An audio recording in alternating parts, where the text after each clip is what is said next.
We are talking with Meg McQuarrie from the Elixir Fund. Meg is the executive director of the Elixir Fund. And if you just tuned in, Meg was telling us that she started the Elixir Fund because her brother, Kevin, I assume he was your younger brother. No, he was No, not. he was your older brother. You're the baby. I am the baby. Oh. Her brother was diagnosed with testicular cancer, had a 2-year fight with testicular cancer, went through chemotherapy, was treated at a local hospital, and during that period realized that other people did not have the support group that he had. And you were telling us about the wonderful things that the Elixir Fund does, that you're sort of the hands and arms and eyes of people, and you do searches for them, and you help connect them with whatever they might need when they're fighting. And I guess that includes transportation to doctor's appointments. What kinds of local things have you done for people when people call? We've put them in touch with local services, and we've also networked with local services. I believe last week Kathy Rana was on the show, if I'm correct. Kathy Rana of Madeline Stable, and she's about to open Jersey Girl Cafe. She also has a chef-prepared home meal delivery service, which is a wonderful option for people going through treatment. It's very difficult to get to cook. Sometimes you're exhausted. You don't know what you want. Your tastes change. So Kathy's service has just a number of options, which is wonderful.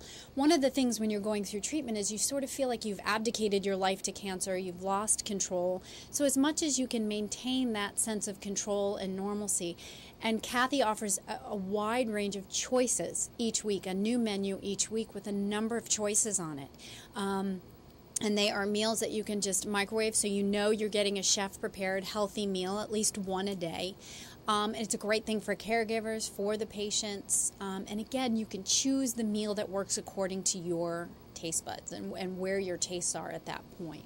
We also network with yoga, massage. So we network with these local businesses that may help to make the cancer journey a little bit easier.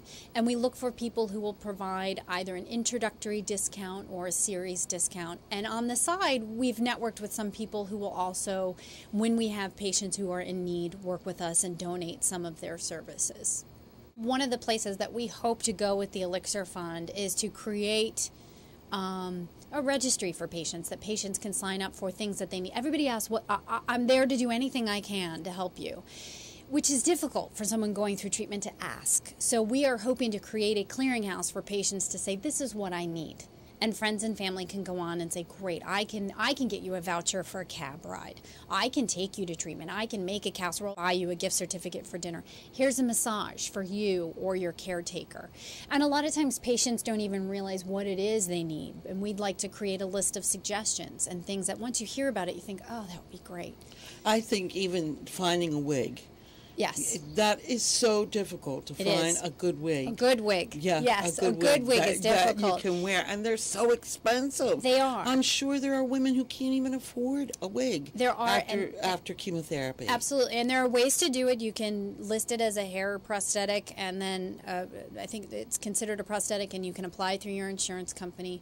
We also work with a hair replacement company based out of Connecticut that she went to high school, both of them actually, it's a husband and wife, they went to high school with my brother, and they will help us within their network individually to provide wigs for You people. really are national. That's wonderful to have all those contacts and connections. That's really wonderful. But you know, we've had a couple people say, I would love my mother to get a wig. Well, if your mother doesn't call and ask for the wig, because 9 times out of 10, I want my mother to get a wig.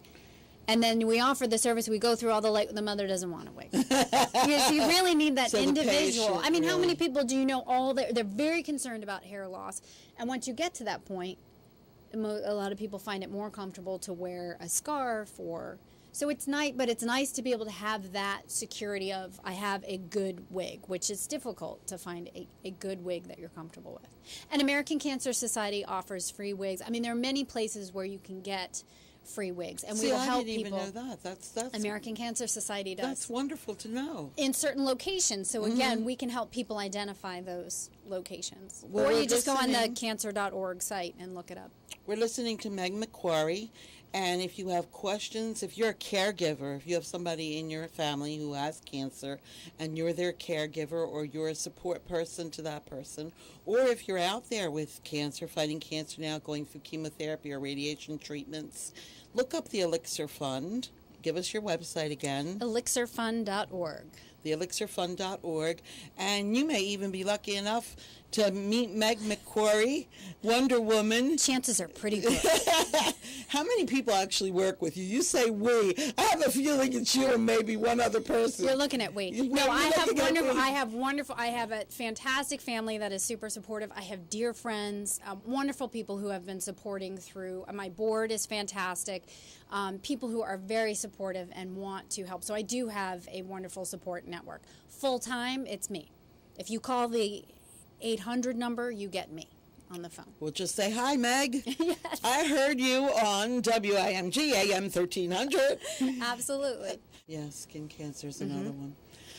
Meg and I joined forces, and we are part of a collaborative called One Force to Make a Difference.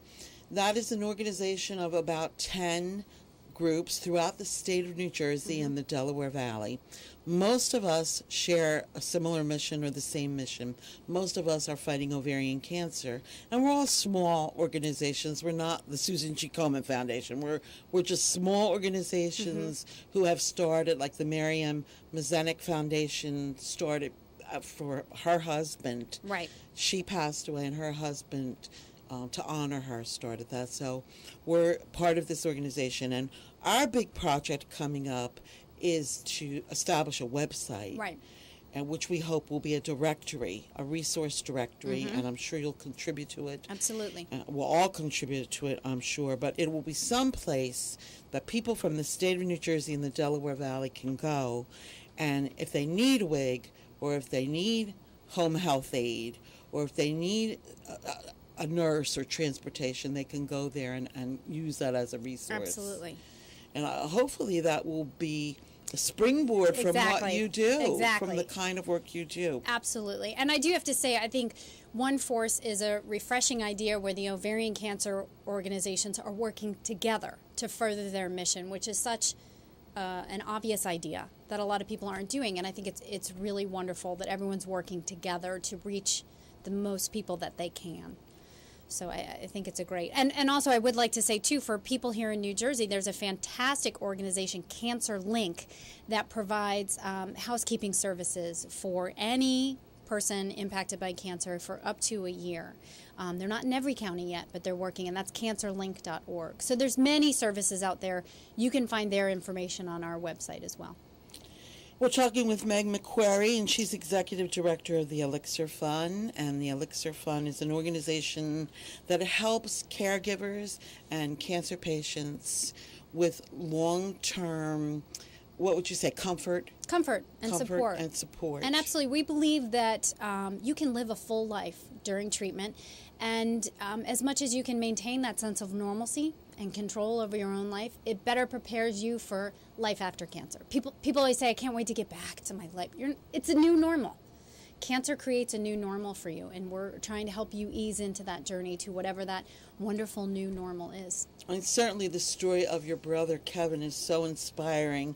Walking into the hospital room, rearranging the furniture, putting up his posters. Absolutely. And referring to chemotherapy as his elixir. Absolutely. He lived a wonderful, wonderful life during treatment, and as a result, we are left with happy memories. We don't view my brother's death as a loss. We still talk about him all the time. He did not suffer during his treatment, so we are left with, I can't help but think of my brother and smile, and that's a wonderful gift. And what a great legacy.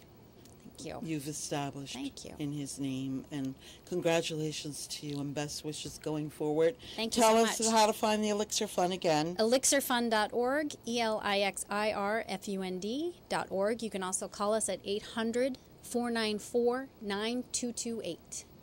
Thank you for being here today, Meg. Thank you. This has been In the Public Interest. Thank you for listening to us live at WIMG AM 1300. Thank you and have a good night, and thank you again, Meg. Thank you.